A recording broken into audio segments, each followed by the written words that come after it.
ज्वलनम् चन्द्रमः मनिषो जातचक्षुः सूर्यो अजायत श्रोत्रः द्वारिश्च प्राणश्च मुखादग्निरजायत दीपो ज्योतिर्परब्रह्म दीपो ज्योति जनार्दनः दीपो हरतु मे पापं पूजा दीप नमोस्तुते बोधिहस्तसाक्षवे नमः।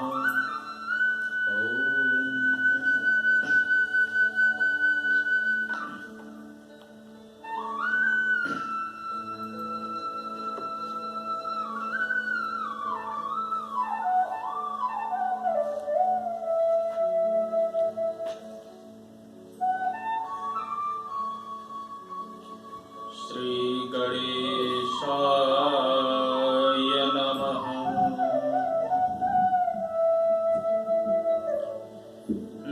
ध्येयं सदा परिभवनमभीष्टदोहम् तीर्थास्पदं शिवविरञ्चनुतं शरण्यम् भृत्यार्तिहं प्रणतपालभवाब्धिपोतं वन्दे महापुरुषते चरणारविन्दं वंशे विभूषितकरान्नवनीरदाभं पीताम्बरः दर्ढबिम्बफलाधरोष्ठाम् पूर्णेन्दु सुन्दरमुखान्दनेत्रात् कृष्णात् परं किमपि तत्त्वमहं न जाने। नारायणं नमस्कृत्यं नरं चैव नरोत्तमं देवीं सरस्वतीं व्यासं ततो जयमुदीरयेत।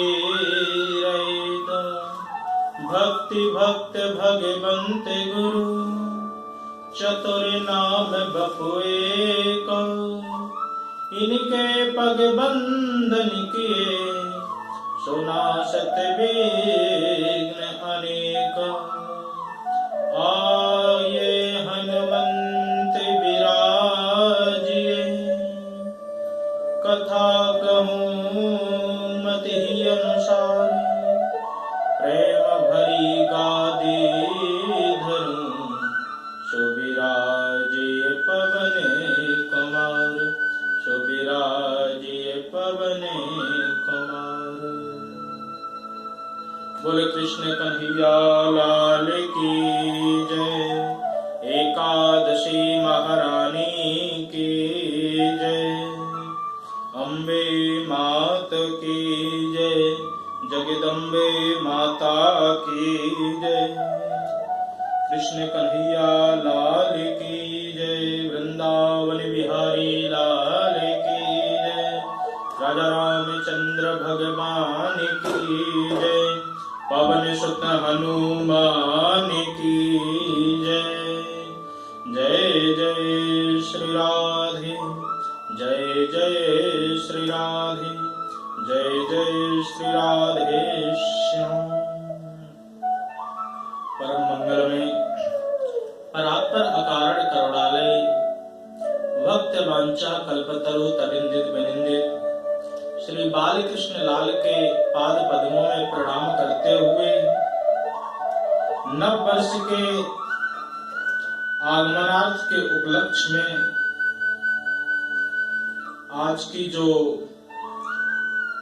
पौष मास की एकादशी पुत्रदा एकादशी के रूप में आती है, तो आज हम इस पुत्रदा एकादशी में प्रवेश करेंगे। मंदिर में आए हुए भगवत चरणानुरागी भक्त वृंद, भक्तमती माताएं बहनें, सचमुच जीवन वही सौभाग्यशाली है जो परमात्मा की भक्ति में लगे। परमात्मा की भक्ति अति अनिवार्य है। तो सर्वप्रथम अंग्रेजी नववर्ष के हिसाब से आप सभी भक्तों को नए वर्ष की बहुत बहुत अनंत शुभकामनाएं, बहुत बहुत मंगल कामनाएं। ये वर्ष आप सबको उत्तरोत्तर गति पर लेकर के जाए। आप सभी के जो भी मन में संकल्प हैं वो इस वर्ष में सभी पूरे हो जाएं, ऐसी हमारी परमात्मा से विनती है कि आप सभी के जीवन में मंगल हो इस नव वर्ष में। तो आइए हम पुत्रदा एकादशी में प्रवेश करें। तो जीवन वही धन्य है जो परमात्मा के साथ जुड़ा हुआ है। यदि परमात्मा के साथ जीवन को नहीं जोड़ा तो उस जीवन का कोई अर्थ नहीं। साधन बहुत हैं संसार में, लेकिन सब साधन तभी सिद्ध होते हैं, तभी सफल होते हैं जब परमात्मा की कृपा के साथ में जुड़े। यदि परमात्मा की कृपा के साथ में साधनों को नहीं जोड़ा गया तो वो साधन शून्य के समान ही है, क्योंकि राम नाम एक अंक के समान है और साधन सब शून्य के बराबर है। श्री गोस्वामी तुलसीदास जी कहते हैं कि राम नाम एक अंक है, सब साधन है शून्य, अंक गए कछु हाथ नहीं और अंक रहे 10 गुण। जो भी आपने पुरुषार्थ किया, यदि परमात्मा की कृपा साथ में नहीं ली तो वो सब कुछ शून्य है, उसका कोई अत्याधिक फल आपको नहीं मिल सकता। और परमात्मा से जुड़ करके किया तो कहते हैं कि उसका फल आपको 10 गुना प्राप्त होगा। इसलिए परमात्मा की सानिध्य में प्रत्येक अपने शुभ कर्म, अच्छे कर्म, अच्छे विचार सब परमात्मा को ही समर्पित करें। तो पुत्रदा एकादशी पौष मास की एकादशी है, जो कि शुक्ल पक्ष के महीने में आती है। पौष मास का महीना होता है, शुक्ल का पक्ष होता है और एकादशी स्वयं में अपने आप तिथि है। युधिष्ठिर जी ने श्री हरि को प्रणाम किया और पूछा कि आपने हमें सफला एकादशी के बारे में बताया, सफला एकादशी का महत्व समझाया कि किस प्रकार से व्यक्ति अपने जीवन को सफल कर सकता है। अब मैं पौष माह में जो एकादशी आने वाली है, इस एकादशी के बारे में भी जानना चाहता हूँ। मेरी बड़ी अभिलाषा है, तो आप कृपा करके बताइए कि इस एकादशी का नाम क्या है और इसका महात्म्य क्या है, इसकी क्या विधि है, कौन से देवता का इस एकादशी में पूजन किया जाता है। श्री हरि विष्णु जी बोले कि हे धर्मराज, इस एकादशी का नाम पुत्रदा एकादशी है। इस दिन श्रीमन नारायण जी की पूजा की जाती है और यह मनोकामना पूर्ण फल देने वाली है। व्यक्ति विद्वान और लक्ष्मीवान भी होता है। जो भी इस एकादशी का यत्न पूर्वक व्रत करता है वो विद्या, धन, ऐश्वर्य आदि सभी को प्राप्त कर लेता है। हे राजन, इस एकादशी के संबंध में एक लौकिक कथा प्रचलित है, जो कि मैं तुम्हें श्रवण कराता हूं, ध्यान पूर्वक सुनो। सुकेतु नामक एक राजा भद्रावती नामक नगरी में राज्य किया करता था। उसकी रानी का नाम शैव्या था। राजा के कोई भी संतान नहीं थी। उसकी रानी पुत्र की लालसा में सदैव चिंतित रहा करती थी। राजा के मन में भी चिंता थी कि हमारे कोई भी पुत्र नहीं है, मेरे बाद मेरे पूर्वजों का क्या होगा, उन्हें कौन पिंडदान देगा। भाई बांधव, धन, हाथी, घोड़ा, राज और मंत्री, इन सबके होते हुए भी राजा के मन में संतोष नहीं था। उसका एकमात्र ही दुख का कारण था कि उसके कोई भी पुत्र नहीं था। बस इसी चिंता में दिन रात चिंतित रहा करता था, मन में विचार किया करता था कि मुझे तो ऐसे लगता है कि जब मैं अपने पितरों को जल देता हूं तो उनके भी आंखों से आंसू निकलते हैं कि इसके बाद हमें कौन जल देगा, कौन पिंडदान करेगा। आदि आदि इस प्रकार से राजा के मन में द्वंद्व विचार चलते थे। और सच पूछा जाए तो दाम्पत्य जीवन पाकर के भी यदि जिस घर में संतान न हो तो वो घर अंधेरे के समान ही लगता है, क्योंकि घर की शोभा संतति से होती है। माता का मातृत्व भी संतान के साथ ही पूर्ण होता है, इसलिए संतान का होना अति अनिवार्य है। यही सब विचार करते करते राजा ने एक दिन अपने मन में विचार किया कि हमारे कोई भी पुत्र नहीं है तो ऐसे जीवन को मैं रख करके क्या करूं, ऐसे जीवन से अच्छा तो मैं मर ही जाऊं। यही सोच करके वह अपने जीवन को समाप्त करने के लिए एक जंगल की ओर चला गया। वहां उसने पक्षी वृक्षों को देखा, वन मृग, व्याघ्र, सुअर, सिंह, बंदर आदि सर्प सब कुछ देखे, परंतु तभी भी उसके मन में संतोष नहीं हुआ। वह उसके बाद थोड़ा सा और आगे बढ़ा तो उसने देखा हाथी अपने बच्चों और हथनियों के बीच में वन के दृश्य में विहार कर रहे थे। तो राजा को देख करके थोड़ी सी मन में संतुष्टि आई और अपने बारे में सोचने लगा कि देखो ये हाथी कितने सौभाग्यशाली हैं, ये अपने पूरे परिवार, पुत्र, पत्नी आदि सबके साथ में विहार कर रहे हैं। हम क्या करें ऐसा जो हमको भी पुत्र हो जाए। यही विचार करते करते करते करते वह मन में सोचने लगे और धीरे धीरे थोड़े से और आगे बढ़े तो वहां पर कुछ योग्य ब्राह्मण मिल गए उनको। वहां जब ब्राह्मण मिले तो उन ब्राह्मणों को राजा ने सुयोग्य भोजन कराया, दान दक्षिणा दी और दान दक्षिणा देने के बाद अपने दुख का कारण बताया।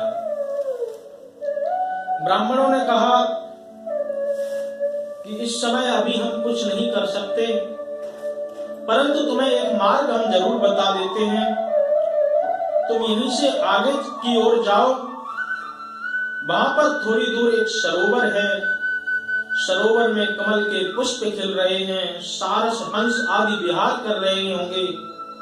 वहीं पर चारों मुनि का एक आश्रम है, उनके पास में यदि आप जाएं तो वो जरूर कुछ न कुछ आपकी समस्या का समाधान कर देंगे। ब्राह्मणों की बात सुनकर के राजा चारों मुनि के आश्रम में पहुंचे। वहां पर पहुंच करके मुनियों ने राजा को आसन दिया और आसन देकर के उनके आने का आगमन का कारण पूछा तो राजा ने अपनी सारी व्यथा बता दी कि इस प्रकार से हम अपने जीवन को समाप्त करने के लिए आए थे, परंतु कुछ ब्राह्मणों की कृपा से हमें आपका पता मिल गया तो हम आपके आश्रम में चले आए हैं। हम यही जानना चाहते हैं कि हमने ऐसे पूर्व जन्म में कौन से पाप कर्म किए हैं जिसकी वजह से हमारे कोई भी संतान नहीं है, और संतान के लिए मुझे क्या करना होगा। मुनियों ने कहा कि हे राजन, आज के दिन पुत्रदा एकादशी का दिन है। यदि तुम अच्छी तरह भगवान श्री हरि नारायण का पूजन यजन करोगे तो श्री हरि नारायण की कृपा से तुम्हें पुत्र की अवश्य प्राप्ति होगी, क्योंकि ये पुत्रदा एकादशी मनोवांछित फल प्रदान करने के साथ साथ पुत्रों को प्रदान कराने वाली भी है। मुनियों का आदेश पाकर के राजा मन में प्रसन्नता से झूमने लगा और इसके बाद उसने भगवान श्री हरि विष्णु का विधिवत पूजन किया, एकादशी का विधि विधान पूर्वक व्रत किया, आराधना की और भगवान की कृपा से 10वें महीने के बाद उसके रानी ने एक पुत्र को जन्म दिया। बोल भक्त वत्सल भगवान की जय। भगवान की कृपा से एक रानी के बहुत सुंदर पुत्र हुआ। भगवान कहते हैं, हे धर्मराज, मुनियों के वचन के अनुसार राजा ने उस दिन एकादशी का व्रत किया और द्वादशी का पारायण भी किया।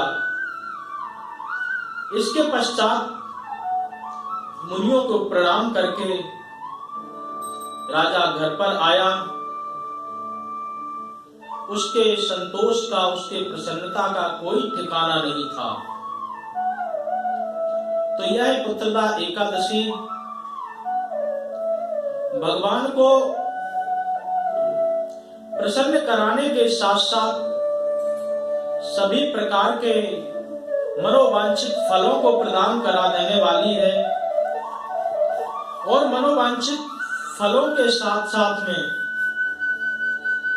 पुत्र आदि जैसी भी यदि किसी के मन में संकल्पना हो तो वो संकल्पना को भी पूर्ण करती है।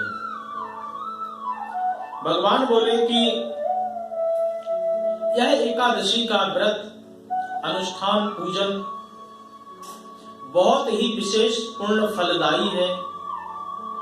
जो भी व्यक्ति भगवान की कृपा से इस एकादशी का व्रत करता है, भगवान श्री हरि का पूजन करता है, तो उसको बहुत ही शीघ्र मनोवांछित फल प्राप्त हो जाता है।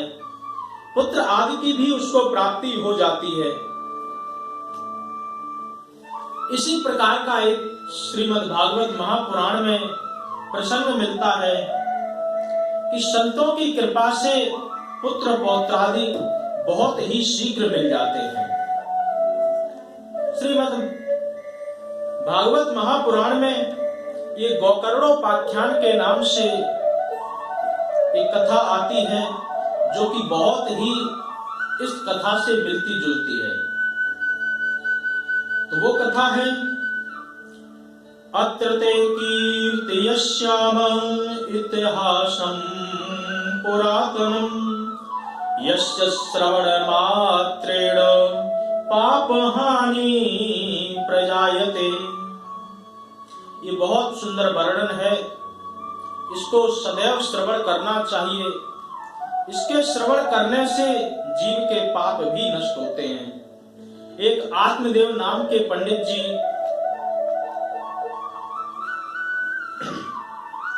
तुंगभद्रा नदी के किनारे निवास किया करते थे। उनका नाम आत्मदेव था और उनकी पत्नी का नाम धुंधली देवी था।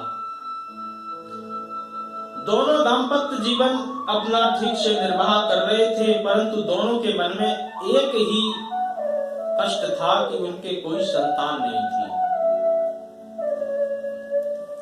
आत्मदेव विचार करने लगे कि संतान कैसे हो, क्या करें, परंतु कोई भी उनको सही मार्ग नहीं दिखा।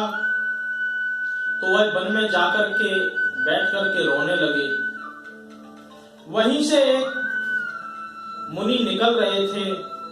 जब मुनि को निकलते हुए देखा तो वो और जोर जोर से रोने लगे। तो महात्मा ने सोचा कि ये जरूर एकांत जंगल में रो रहे हैं, जरूर भगवान की प्राप्ति के लिए रो रहे होंगे। जब पूछा कि कथम रोदसी विप्रत्वं काते चिंतावलीयसी बदत्वं सत्वरं मह्यं स्वस्य दुःखस्य कारणम्। हे ब्राह्मण देव, आप इस अकेले जंगल में बैठ करके क्यों रो रहे हो? क्या तुम्हारे मन में कष्ट है? तो ब्राह्मण कहते हैं कि किम ब्रवीमि ऋषे दुःखं पूर्व पापेन संचितम् मदीया पूर्वजायस्ते कबो श्रवमुपभुञ्जते। मैं अपने पापों का, अपने दुख का क्या कारण बताऊं? मुझे लगता है कि पिछले जन्म में मुझसे कोई बहुत बड़ा अपराध हुआ है, इसी वजह से मैं आज इस दुख को भोग रहा हूं। महात्मा ने पूछा कि तुम्हें दुख क्या है? तो कहा कि हमें सिर्फ और सिर्फ एक ही दुख है कि हमारे कोई भी संतान नहीं है। महात्मा ने कहा कि राम राम राम, हमने तो सोचा था कि ये जंगल में बैठ करके भगवान की प्राप्ति के लिए कोई मार्ग खोज रहे होंगे, ये तो पुत्र पुत्रियों के चक्कर में बैठे हुए हैं। बहुत समझाया, कहा कि मुंचा ज्ञानम प्रजा रूपम बलिष्ठा कर्मणो गति। कर्म के रूप को पहचानो, अपने कर्म को जानो। कोई भी पुत्र पुत्रियों से आज तक सुखी नहीं हुआ है। बहुत प्रकार से समझाया, परंतु ब्राह्मण देवता किसी की भी बात मानने को तैयार नहीं थे। अंत में उन्होंने कहा कि महाराज, मैंने सुना है कि संतों की वाणी में और संतों के प्रसाद में वो चमत्कार होता है कि वो यदि चाहें तो कुछ भी कर सकते हैं। तो अब आपको मुझे पुत्र देना ही होगा। इस प्रकार से जब ब्राह्मण की बात सुनी तो मुनि ने कहा कि अगर नहीं दिया तो क्या करोगे? बोले, यदि आपने मुझे पुत्र प्रदान नहीं कराया तो यहीं पर आपके चरणों में मैं माथा पटक पटक करके अपने प्राणों का त्याग कर दूंगा, और मैं तो मर जाऊंगा, तुम्हें भी ब्रह्म हत्या का पाप जरूर लगेगा। ब्राह्मण की बात सुनकर के मुनि ने कहा कि ठीक है, तुम अपने प्राण मत त्यागो। उन्होंने एक फल निकाल करके दिया, कहा कि इसको अपनी पत्नी को खिला देना, भगवान की कृपा हुई तो तुम्हारे घर में अवश्य पुत्र पैदा होगा। तो कहने का तात्पर्य यही है कि ऋषि मुनियों की कृपा से भगवान के द्वारा जो भी मनोरथ सिद्ध होने होते हैं, वो ऋषि मुनि अपनी कृपा से उनको किसी न किसी रूप से सिद्ध करा ही देते हैं। तो आगे चल के जब फल को उसने ग्रहण नहीं किया, गाय को खवा दिया, ये कहानी बहुत प्रचलित है। अंत में गोकर्ण जी का जन्म हुआ। तो इस एकादशी का महात्म्य भी यही कहता है कि आज की जो पुत्रदा एकादशी है, इस एकादशी में जो भी भगवान की भक्ति यथाशक्ति यथा भक्ति के हिसाब से जो भी परमात्मा का सहारा लेता है, जो भी उनके बताए हुए नियमों का पालन करता है, तो उसको पुत्र पौत्रादि धन धान्य की अवश्य प्राप्ति होती है। तो ये एकादशी पुत्रदा एकादशी है, जो कि धन धान ऐश्वर्य के साथ साथ पुत्र आदि को भी प्रदान कराती है। इसलिए प्रत्येक व्यक्ति को चाहिए कि भगवान श्री हरि नारायण की शरण अवश्य लें और साथ ही साथ एकादशी का व्रत जरूर करें। एकादशी का व्रत वैसे तो समझने योग्य ये है कि एकादशी का मतलब होता है एकादश यानी कि 11। 5 हमारी कर्मेंद्रियां हैं, 5 हमारी ज्ञानेंद्रियां हैं और 1 मन है। 5 कर्मेंद्रियां और 5 ज्ञानेंद्रियां तथा मन एकादशी वाले दिन हमारे अधीन रहना चाहिए। ये ना हो कि कान जो सुनना चाहे वो हम सुने, बल्कि ऐसा होना चाहिए कि जो हम सुनना चाहें वो हम सुने। क्योंकि हम कान नहीं है, हम आंख नहीं है। ये आंख नाक कान ये तो सब नश्वर है। हम क्या है? हम साक्षात आत्म तत्व स्वरूप हैं। इसलिए कहते हैं मिला सबसे उद्धव, वो सबसे जुदा है, जिसे ब्रह्म कहते वही आत्मा है। आत्मा और परमात्मा में कोई विशेष भेद नहीं है। तो इसलिए प्रत्येक जीव के अंदर आत्म तत्व विराजमान है। उसी आत्म तत्व का सहारा लेकर के व्यक्ति अपने जीवन को आगे की ओर प्रेरित कर सकता है। भगवान की कृपा यदि साथ में हो तो सब कुछ संभव है। इसलिए भगवान की कृपा जरूर व्यक्ति को धारण करनी चाहिए। भगवान का आश्रय जरूर लें, क्योंकि भगवान का जब आश्रय लेंगे तो उनकी कृपा से हमारे जीवन के सभी कार्य सफल हो जाएंगे। ये जो मनुष्य शरीर है, ये मनुष्य शरीर बहुत दुर्लभ है और मनुष्य शरीर ऐसे ही नहीं मिल जाता है। इसमें भी भगवान की करुणा छुपी है, कृपा छुपी है। भगवान ने कृपा करके ये मनुष्य शरीर प्रदान करा दिया है और मनुष्य शरीर पाकर के भी यदि भगवान की आराधना नहीं की, भगवान का भजन पूजन नहीं किया, तो इस मनुष्य शरीर का भी जीव ने अच्छी तरह लाभ नहीं उठा पाया। मनुष्य शरीर का यदि लाभ उठाना चाहते हो तो भगवान की शरण आपको अवश्य लेनी पड़ेगी। क्योंकि कबहु की कर करुणा नर देही, देत ईश बिनु हेतु सनेही। भगवान ने ये बिना किसी स्वार्थ के, बिना किसी पुरुषार्थ के ये आपको मनुष्य शरीर प्रदान करा दिया है। 84 लाख योनियां हैं और 84 लाख योनियों में मनुष्य शरीर सबसे श्रेष्ठ है और ये सबसे अंतिम योनि के रूप में माना जाता है। तो जैसे कि ये समुद्र होता है, समुद्र में यदि कोई चीज पड़ी हो तो तरंगों से, लहरों से वो एक किनारे पर आ जाती है। इसी प्रकार से ये 84 लाख योनियों का संसार है। इसमें भगवान के तरंग रूपी कृपा की लहरों से हमें ये मनुष्य जीवन मिल गया और हम मोक्ष के रास्ते पर, मोक्ष को प्राप्त करने वाली योनि में हम पहुंच गए हैं। इसलिए मनुष्य जन्म को पाकर के यदि हम मोक्ष की ओर बढ़ेंगे, भक्ति की ओर बढ़ेंगे, तो हम अपने जीवन को जरूर धन्य कर लेंगे। तो इस एकादशी का यही सबसे बड़ा कल्याणप्रद फल है, स्वरूप है कि जीव अपने जीवन को अच्छी ओर ले जाए, अच्छे मार्ग पर ले जाए और अच्छे मार्ग पर ले जाने के साथ साथ में अपने आप को भगवान के भक्ति से, भगवान की कृपा से सदा जोड़ करके रहे।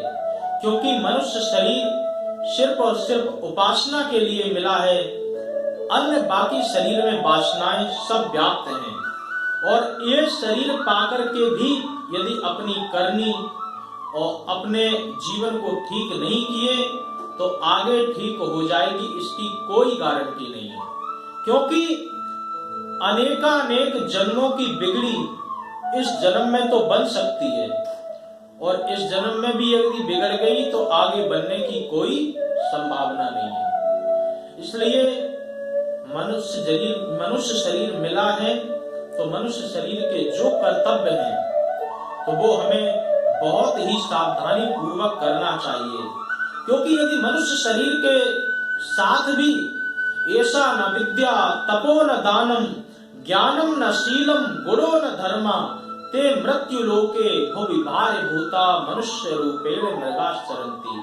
यदि तप नहीं किया, ज्ञान प्राप्त नहीं किया, दान नहीं किया, धर्म नहीं किया, यज्ञ अनुष्ठान आदि नहीं किया, तो शास्त्र कहते हैं कि वो मनुष्य शरीर लेने के बाद भी मृग आदि पशु पक्षियों के समान उसका जीवन है।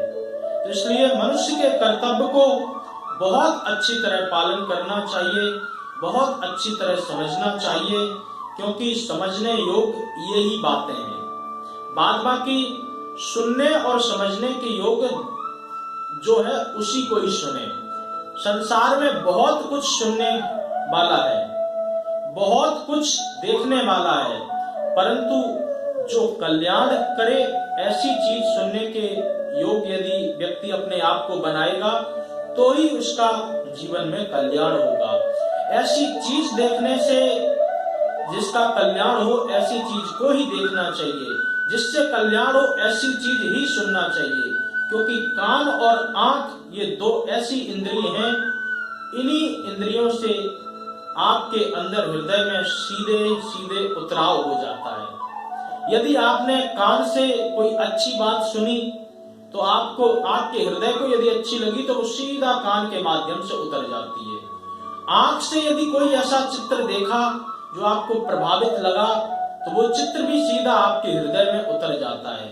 तो आंख और कान दो इंद्रियों को बहुत सावधान रखें, बहुत अच्छी तरह इनका उपयोग करें, और जो भी भगवान ने आपको मुंह दिया है, हाथ दिए हैं, कान दिए हैं, पूरा शरीर दिया है, तो हाथों से परमात्मा की सेवा करो, आंखों से परमात्मा के दर्शन करो, कानों से परमात्मा की कथा भजन आदि सुनो, मुंह से परमात्मा के सुंदर सुंदर चरित्रों का गान करो, तभी मनुष्य शरीर सर्वश्रेष्ठ माना जाएगा, तभी मनुष्य शरीर का जो हेतु है वो पूर्ण होगा।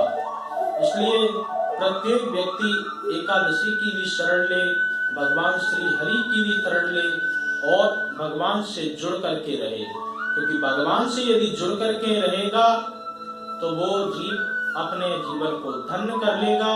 जो भगवान के विमुख रहेगा तो वो जीवन में अपने कल्याण के मार्ग से भटक जाएगा। प्रत्येक जीवन के अंदर, प्रत्येक व्यक्ति के अंदर सुमति कुमति दो प्रकार के ये गुण होते हैं। ये व्यक्ति को स्वयं निर्धारित करना होता है कि वो सुमति की ओर जाना चाहता है या कुमति की ओर जाना चाहता है।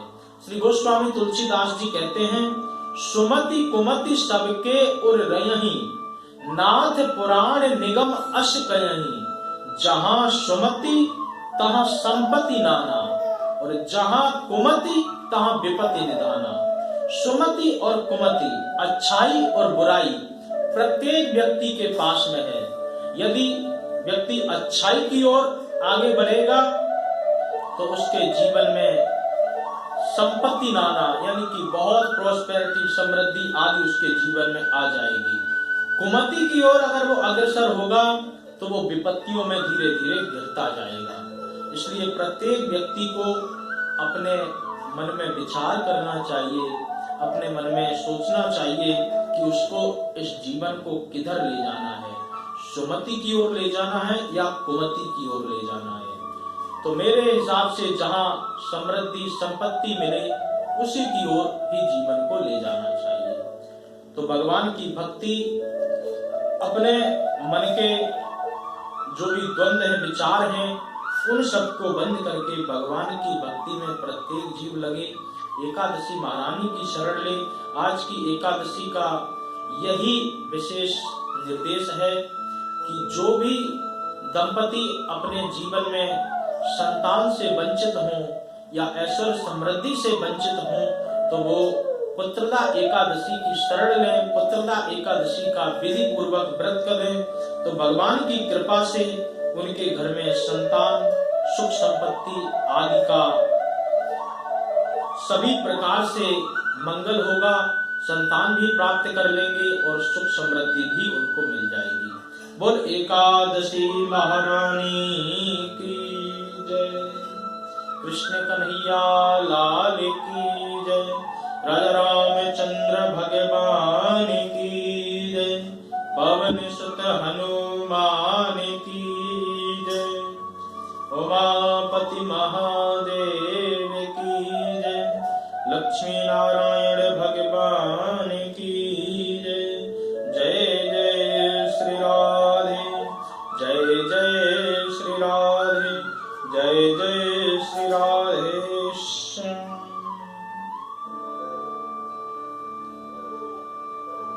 हम सब आरती करेंगे।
दीपो ज्योतिर्परब्रह्म दीपो ज्योति जनार्दन दीपो हरत मे पापं पूजा दीप नमोस्तुते शुभं भवतु कल्याणं आरोग्यं सुख संपदम् आत्मज्योति प्रकाशाय दीप ज्योतिर्नमोस्तुते दीप ज्योतिर्नमोस्तुते भो दीपस्त साक्षवे नमः।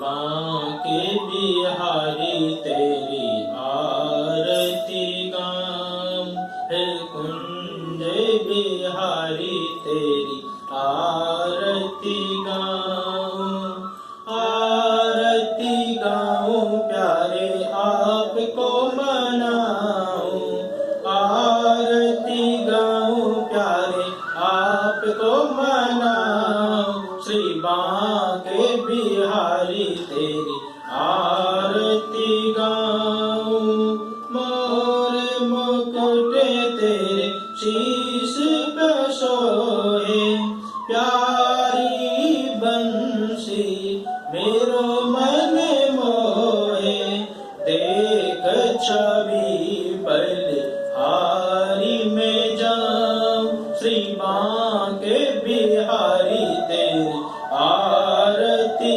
गाऊं, चरणों से निकली है गंगा प्यारी, जिसने सारी दुनिया तारी, उन्हें चरणों के मैं दर्शन पाऊं, श्री बांके बिहारी तेरी आरती गाऊं, दास अनाथ के नाथ आप हो, सुख दुख जीवन प्यारे साथ आप हो, हरि चरणों में मैं शीश नभाऊं, श्री बांके बिहारी तेरी आरती गाऊं, श्री हरिदास के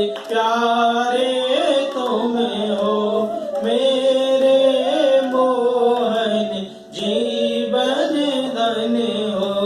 श्री हरिदास के प्यारे तुम हो, मेरे मोहन जीवन धन्य हो।